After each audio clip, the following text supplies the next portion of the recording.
Olá, meus amigos, sejam todos muito bem-vindos. A parte 2 hoje do capítulo 6, do livro O Céu e o Inferno de Allan Kardec. Nós vamos continuar falando sobre a doutrina das penas eternas, mas nessa aula nós vamos abordar os itens do 18 ao item 24.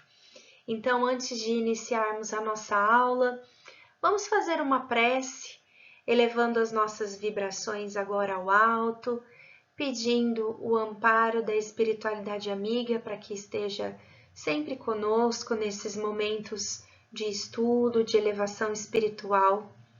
Vamos emanar de nós todas as nossas melhores vibrações, todas as nossas melhores intenções, e que essas vibrações de muitos que estão neste estudo, de muitos que estão neste grupo, possam agora se unir a vibrações maiores dos espíritos elevados, responsáveis por cuidar da psicosfera do nosso planeta, que está densa, permanece trevosa, que essas vibrações salutares possam proporcionar uma limpeza a essa psicosfera, em especial para todos aqueles que padecem com a lei de destruição, com os desastres naturais, típicos de finais de ciclos, que essas vibrações então se unam e fortaleçam todos aqueles que aqui vivem,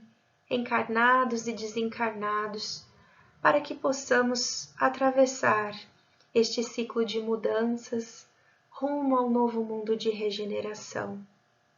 Que assim seja. Muito bem. Então vamos lá. Kardec, nessa segunda parte, ele começa no item 18, cujo título é Impossibilidade Material das Penas Eternas, nos dizendo o seguinte, que até aqui o dogma da eternidade das penas foi combatido unicamente pelo raciocínio. Então, na primeira parte dessa aula, Kardec descreveu várias argumentações muito bem eloquentes para que nós pudéssemos então raciocinar e chegar à conclusão de que não é possível que haja uma pena eterna.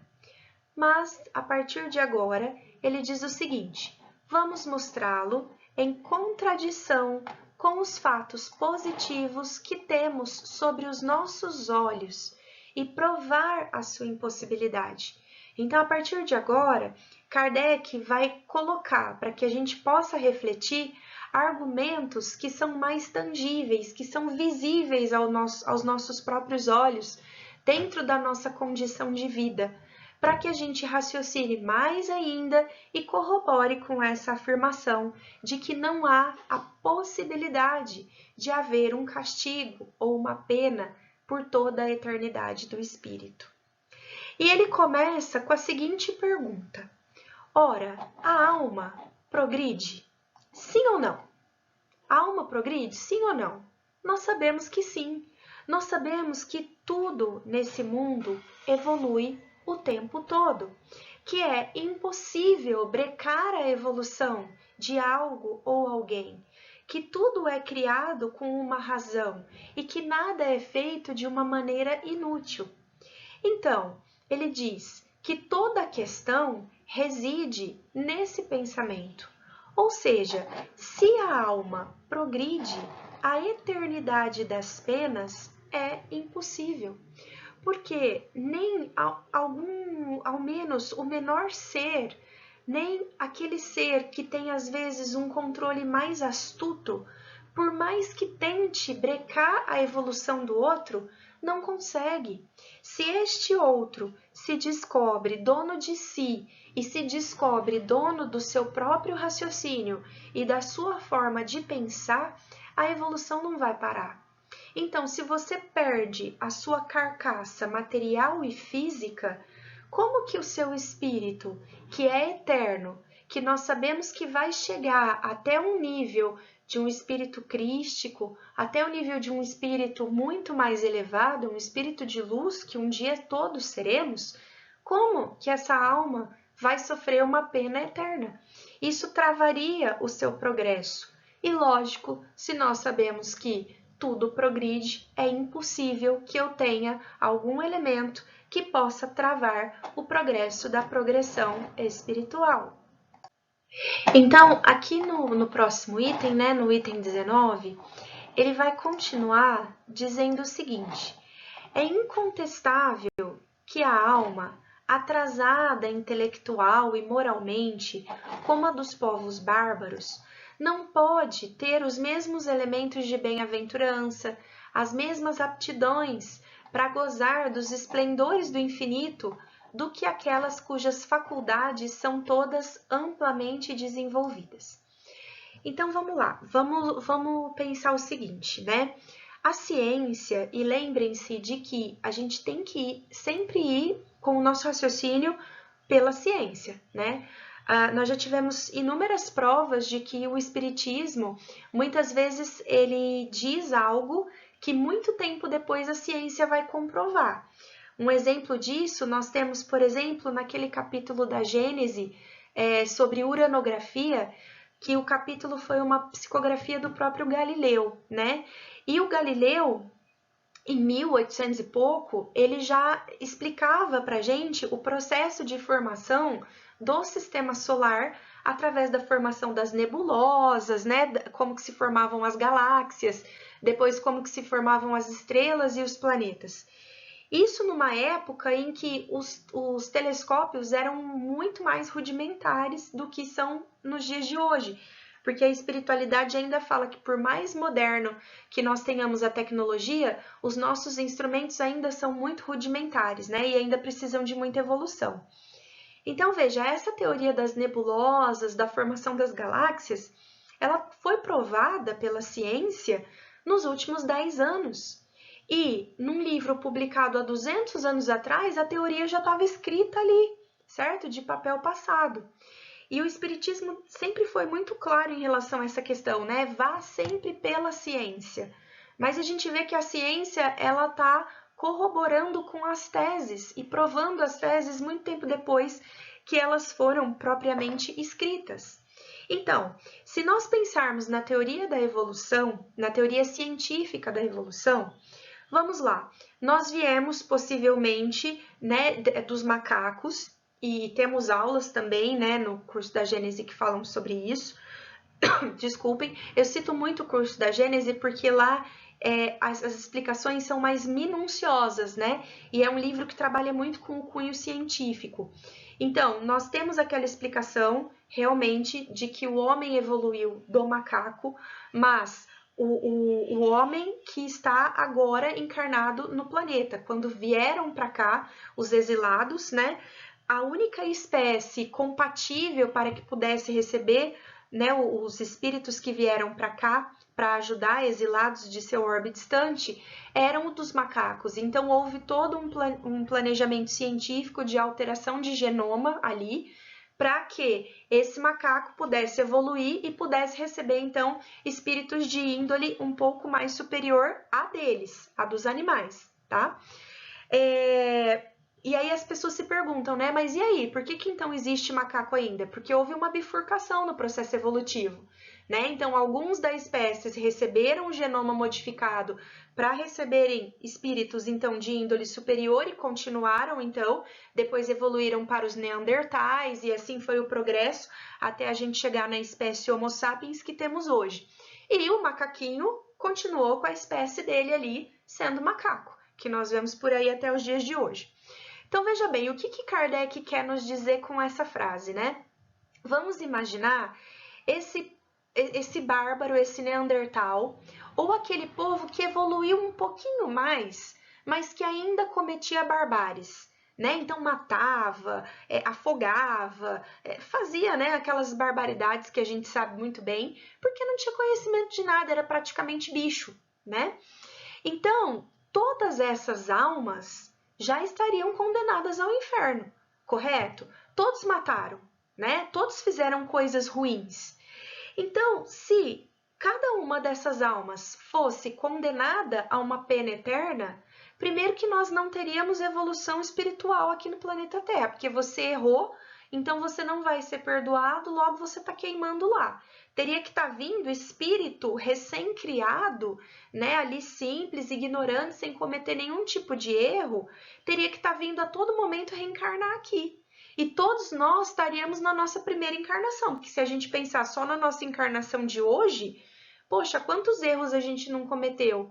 E será que a gente também já não estaria sujeito a uma perda eterna? Então nunca mais você vai voltar, né? Então tudo isso faz com que não haja realmente o menor sentido em acreditar em algo assim, né?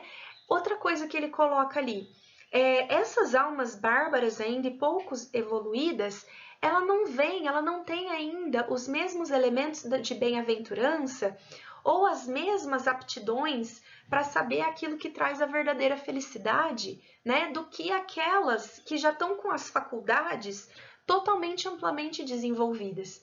Então, nós sabemos que a felicidade verdadeira não pertence a um mundo de provas e expiações.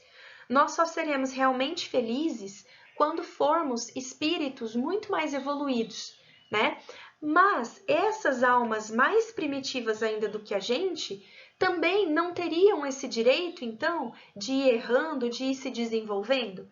Então seria algo injusto, né? E como nós sabemos, através do livro dos Espíritos, que Deus é a inteligência suprema e a causa primária de todas as coisas, Ele é justo e Ele é bom, Ele é soberanamente justo e bom, Ele não poderia, né, cometer uma injustiça dessa. Então vai outro argumento aí. Aí nós sabemos também, através do capítulo 11º da Gênese espiritual, que Deus, quando fez a sua criação, para nossa inteligência, tá? Porque é um exemplo muito assim, sucinto, né? Ele cria duas vertentes, bem resumidamente falando. A primeira delas é o princípio espiritual, ou o princípio inteligente, que nós, seres humanos, hoje encarnados, não temos ainda o conhecimento de onde esse princípio inteligente vem ou como Deus criou este princípio inteligente. Nós ainda não possuímos essa resposta. Por quê? Porque nós precisamos fazer um amadurecimento intelectual muito grande para termos essa compreensão. Nós ainda estamos estudando e tentando compreender o segundo princípio, que é o princípio material, tá? Que é mais simples do que o princípio inteligente, só que a gente ainda não deu conta nem de entender exatamente a criação do princípio material, então por isso que nós ainda não temos elementos intelectuais para conhecer como funciona o processo de criação espiritual ou do princípio inteligente. Então a gente vem lutando através do Pentateuco Espírita, através da própria ciência, a gente vem lutando para tentar compreender como funciona a criação do princípio material, que é chamado também de fluido cósmico universal, tá? Então, aí nós sabemos que vem dos átomos, temos todos aqueles estudos científicos, né, da Gênese, que comprovam isso daí, tá bom? Isso, pessoal, é importante trazer para a gente entender algumas coisas que eu vou explicar para vocês depois. Ele não fala exatamente sobre isso aqui nesse capítulo, mas eu achei que seria interessante a gente relembrar, principalmente quem não fez os outros estudos, né, mais científicos dentro da espiritualidade, para que a gente pudesse ter mais material para discutir essa impossibilidade material das penas eternas, ok? Então veja, Deus cria dois princípios, o princípio inteligente, tá? Ou o princípio universal, que vai formar a mônada, que vai formar ali o espírito, ok? E ele cria também o princípio material, que algumas pessoas chamam de fluido cósmico universal, que vai criar 100% de tudo o que é material, de tudo que existe de matéria. Então vamos lá, vamos acompanhar comigo aqui nesse outro diagrama, né? Deus cria então esse princípio espiritual, né, que é o princípio inteligente, que faz com que cada indivíduo se desenvolva de uma forma individual, né, e tenha uma consciência moral. Então, isso aqui é a criação do nosso espírito. Nós não temos conhecimento disso, como eu falei. Ah, mas quando que a gente vai ter conhecimento de como é criado um espírito? Bom, lá na Gênese, essa pergunta ela é respondida também. Quem fez o estudo, não sei se vocês se lembram, né? Mas ele diz assim, que o espírito feliz, que já habita, né, o mundo feliz, ele já tem a capacidade intelectual de conhecer o pensamento de Deus. Olha que maravilha isso, gente. Quando a gente for evoluindo mais e mais e mais e mais, nós vamos sim conhecer os porquês da criação. Por que que eu fui criado? Por que que é assim? Por que que acontece o sofrimento? Por que que todo mundo já não é criado bonzinho, maravilhoso, com a vida plena? Só quando nós formos espíritos, né? Habitantes já de mundos felizes. Então, enquanto não somos, nós ainda estamos tentando entender essa segunda parte do diagrama aqui, ó. Por isso que eu estou dividindo ele aqui no meio. Então, vamos lá. A parte que eles liberam, vamos dizer assim, o conhecimento ainda para a gente entender é essa. Que, através da criação do princípio material, que é chamado de fluido cósmico universal, é criado tudo que é matéria. E o que é matéria? É o princípio vital, que anima a matéria, que não necessariamente tem um espírito lá dentro, tá? Nossa, mas como assim? Por exemplo, uma planta. A planta tem um princípio vital, mas tem um espírito ali na planta? Não. Então, a planta vive e se desenvolve através do princípio vital que é material.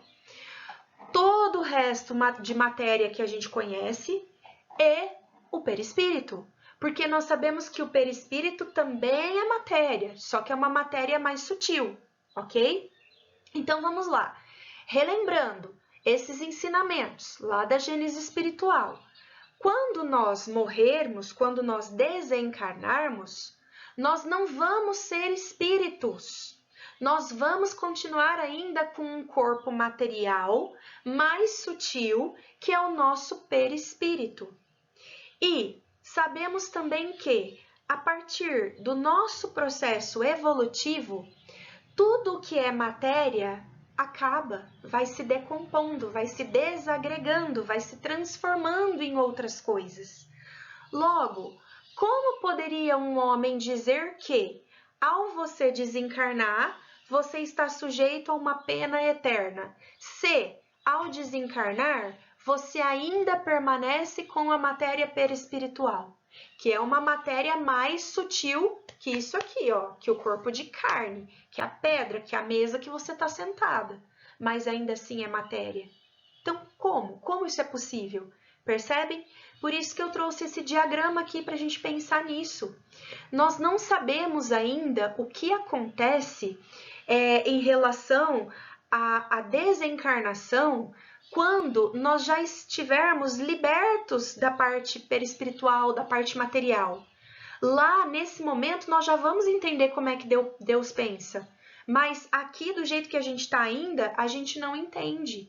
Então, como é que alguém pode chegar e dizer que você morreu, acabou tudo que é matéria, você vai ficar só em espírito e você vai ficar, então, sofrendo um castigo espiritual eternamente? Tá vendo como que não faz realmente o sentido isso, né? Então, pessoal, nós não sabemos ainda o que acontece quando nós formos espíritos puros. Por que fala espírito puro? É porque você já não tem mais perispírito, tá? Você é só o princípio inteligente, a consciência moral, e não precisa mais de meios materiais, né? Para encarnar ou para fazer alguma coisa. Nós ainda estamos tentando entender os meios materiais, como é que eles processam, como é que eles, né, funcionam. E tudo que é material é perecível, tudo que é material não é eterno. Então, o corpo acaba, o perispírito um dia acaba, tá? O planeta vai acabar, o Sol vai explodir, a galáxia vai acabar, tudo que é material vai acabar. Como é que eu posso afirmar que você vai arder no fogo do inferno? Como é que eu posso ter esse conhecimento? É igual uma formiguinha querer falar que ela conhece trigonometria. Impossível, certo? Então, realmente acreditar que uma pena é eterna não faz o menor sentido, tá bom? E aqui nesse item, o Kardec ele diz assim, né? Mas aqui tocamos na grande questão da pluralidade das existências como único meio racional de resolver essa dificuldade. Quer dizer, a reencarnação explicaria tudo isso. Se as pessoas acreditassem na reencarnação, não haveriam essas questões, não haveriam essas dúvidas, né? Mas a gente já viu também no estudo desse curso mesmo o ponto lá no Segundo Concílio de Nicéia, né, em que todas as referências à reencarnação, à pluralidade das existências foram retirados dos textos, né, que depois se tornaram textos religiosos, mas que, claro que quando foram escritos, ninguém escreveu com o intuito de ser uma religião, né? Então, eu fico às vezes imaginando, né, a dívida dos espíritos, né, que retiraram essa palavra, né, essa palavra perdida que é a reencarnação dos textos, o atraso que isso não causou, né, e a dívida que o imperador Constantino, a Justiniana, que era sua esposa, né, não sei se vocês se lembram, né, da história, que pediu para que a reencarnação fosse então removida dos textos, para que ela não precisasse lidar com a ideia de que ela podia reencarnar pobre, né, como uma plebeia e tudo mais. Então imagina a dívida desses espíritos. Provavelmente, se eles já tomaram consciência do mal que fizeram e se estão arrependidos, devem estar no movimento espírita ou em algum outro tipo de movimento tentando agora passar muita informação a respeito da reencarnação, tentando provar aí que a reencarnação existe, né? Mas o Kardec, como um grande filósofo e um grande professor, ele vai dizer assim, ó, porém, para justificar a impossibilidade material da pena eterna, eu vou fazer uma abstração da reencarnação. E eu vou considerar como se a alma tivesse uma única existência, uma única vida, tá?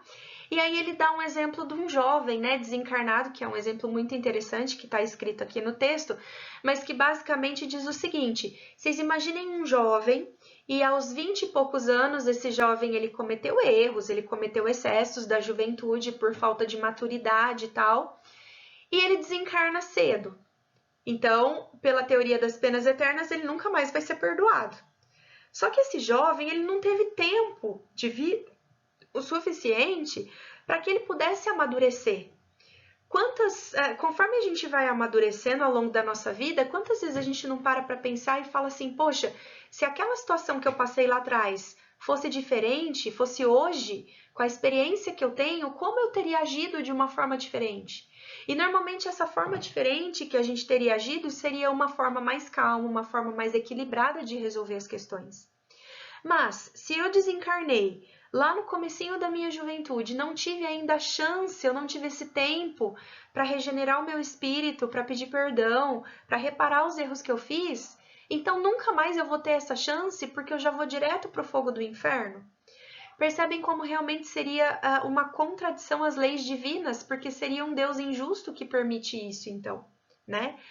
Dessa forma, se eu acreditasse também na impossibilidade material dessas penas eternas, São Francisco estaria ardendo lá no fogo do inferno. Porque São Francisco matou muita gente, ele era um soldado, vocês lembram da história? São Paulo, São Pedro, todos eles estariam ardendo no fogo do inferno e não seriam perdoados. Mas aí algumas pessoas poderiam seguir com o seguinte argumento, né? Gente, tudo isso está escrito no livro, tá?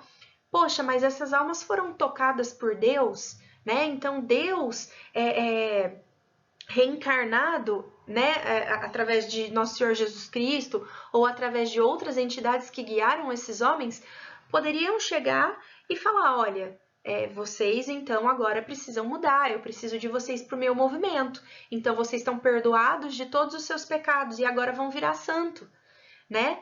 Gente, vocês acham que Deus faria diferença de um filho com o outro? Por que que esses santos então tiveram a chance de serem tocados por Deus?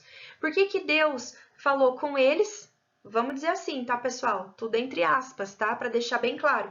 Mas por que Deus daria essa chance a eles e não daria a chance para o outro filho que cometeu os mesmos erros? E a gente sabe que isso também, racionalmente falando, não é possível, tá? Deus é soberanamente justo e bom. Deus não faz diferença entre os seus filhos. Nós, homens, fazemos diferenças entre as pessoas. Então, a gente precisa abrir um pouco a nossa cabeça para não conceber essa ideia. O homem tem filhos e muitas vezes ele faz diferença com seus filhos, sim, mas Deus não, tá? Bom, então, ele continua. O mesmo ocorre hoje com a humanidade. Ela saiu da infância e não se deixa mais levar pela mão. O homem não é mais aquele instrumento passivo que se dobrava à força material, nem aquele ser crédulo que aceitava tudo de olhos fechados. E olha que interessante, né? Porque parece que a gente está falando dos dias de hoje. Mas vocês lembram, né, que o livro foi publicado em 1864 ou 65, né? Acho que ele foi escrito em 64, publicado em 65, mas não importa. Quase 200 anos depois, né? 160 anos aí depois, e parece que ele está falando nos dias de hoje. Mas vocês veem, desde aquela época já existia esse raciocínio de não se acreditar no dogma. E hoje, 160 anos depois, tem pessoas que ainda acreditam no mesmo dogma. Então, quantos séculos mais vai demorar? Porque aí o que ele fala aqui embaixo é muito interessante, ó. A crença, no item 23, é um ato do entendimento e por isso que não pode ser imposta. Se durante certo período da humanidade o dogma da eternidade das penas pôde ser inofensivo, que a gente viu que houve um momento lá atrás, na época de Jesus Cristo, que ele era inofensivo, que ele servia de freio, então ele podia ser até mesmo saudável.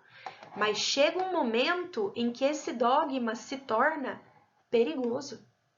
Eu não posso mais admitir uma fé não raciocinada no século XXI. Olha as barbáries que ainda são cometidas em nome da fé, em nome de Deus, no século XXI.